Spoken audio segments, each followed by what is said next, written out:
Hello everyone, welcome back to my channel. तो कैसे हैं आप सब? आई होप आप सब ठीक होंगे। इस वीडियो में हम क्लास 10 साइंस चैप्टर नंबर 5 का नेक्स्ट सेशन स्टार्ट कर रहे हैं।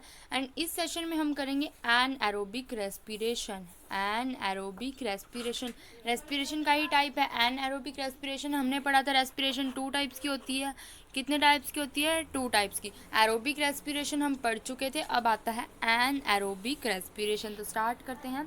तो एरोबिक रेस्पिरेशन एक बार याद करो, वो किस में होती थी? जब O2 प्रेजेंट होती थी तब क्या होती थी? एरोबिक रेस्पिरेशन थी। बस उसका उल्टा कर दो। एन एरोबिक जो रेस्पिरेशन है वो take place in absence of oxygen. जब ऑक्सीजन नहीं होती तब क्या होती है? एन एरोबिक रेस्पिरेशन, यानी एब्सेंस ऑफ ऑक्सीजन।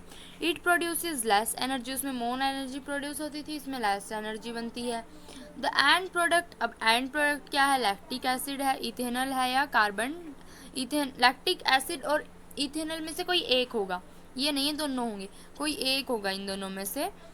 किस में से? लैक्टिक एसिड और इथेनॉल में से कोई एक होगा। Then carbon dioxide energy, it takes place in muscle cell and yeast. अब ये कहाँ पे होता है? एक तो होता है मसल सेल में और एक होता है ईस्ट में। अब मसल सेल में कहाँ पे होता है, ईस्ट में कहाँ पे होता है, वो हम यहाँ पे देखेंगे। यहाँ पे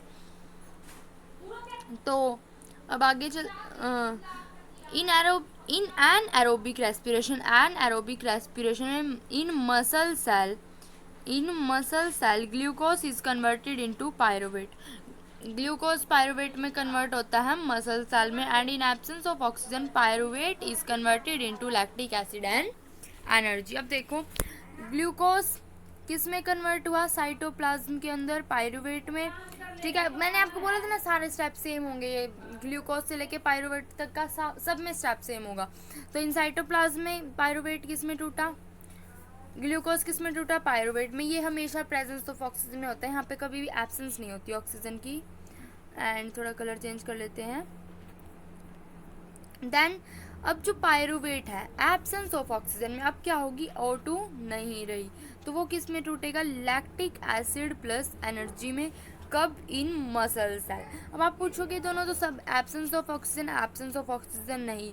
यहाँ पे ईस्ट में होती है एब्सेंस ऑफ ऑक्सीजन एंड इसमें होती है लैक ऑफ ऑक्सीजन, यानी इसमें ऑक्सीजन होती तो है लेकिन कम होती है। ठीक है, तो ना ही मान लो, लेकिन ये कहाँ पे होती है? मसल सेल्स के अंदर। एंड क्या प्रोड्यूस होता है? लैक्टिक एसिड प्रोड्यूस होता है एंड एनर्जी प्रोड्यूस होती है। यानी ग्लूकोज किस में टूटेगा? पायरुवेट में। देन पायरुवेट कहाँ किस में टूटेगा? लैक ऑफ ऑक्सीजन किस में टूटेगा? मसल सेल में। एंड क्या प्रोड्यूस करेगा? Lactic acid plus energy. ठीक है, अब ग्लूकोज पायरुवेट में टूटा, यहाँ तक सेम होता है। अब एब्सेंस ऑफ ऑक्सीजन, अब थोड़ी सी भी ऑक्सीजन नहीं है, किस में होगा? ईस्ट में। एंड क्या प्रोड्यूस करेगा? Ethanol plus CO2 plus energy. And ये कब प्रोड्यूस होगा? एब्सेंस ऑफ ऑक्सीजन में। एक बार पूरा रफ कर लेते हैं ना ये सारा, ये ऐसे ही कर लेते हैं, इससे ही। वेट, ठीक है, बस इतना ही बहुत है। अब देखो, पायरुवेट यहाँ पे किस में टूट रहा है? एब्सेंस ऑफ ऑक्सीजन में, यानी ऑक्सीजन प्रेजेंट ही नहीं है। और यहाँ पे ऑक्सीजन थोड़ी बहुत है, ज़्यादा नहीं है, थोड़ी बहुत है। एंड यहाँ पे इसमें पूरी थी, इस वाले में पूरी थी ऑक्सीजन, इसमें बहुत कम हो गया एंड इसमें ही बिल्कुल ही नहीं रही। ठीक है, तो इसमें क्या प्रोड्यूस होगा? Ethanol CO2 plus energy. Let's move on to our next slide.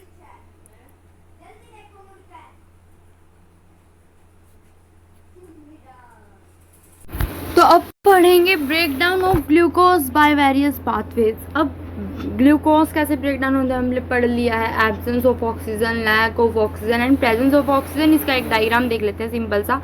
ये देखो, यहाँ पे ये क्या हो रहा है भाई? देखो, ये क्या है? ग्लूकोज है। सबसे पहले ये प्रेजेंस ऑफ ऑक्सीजन में टूटता है साइटोप्लाज्म के अंदर। किसके अंदर टूटता है? पायरुवेट के अंदर। अब आगे का स्टेप अलग अलग होता है। प्रेजेंस ऑफ ऑक्सीजन में, यानी जब O2 क्या होगी? प्रेजेंट होगी, तब माइटोकॉन्ड्रिया में होगा ब्रेक डाउन। एंड क्या बनेगा? CO2 H2O plus energy. अब जब एब्सेंस होगी यानी लैक ऑफ ऑक्सीजन होगा, जब लैक ऑफ ऑक्सीजन होगा तब क्या बनेगा? Lactic acid and energy. And किसके अंदर होगा? मसल सेल के अंदर।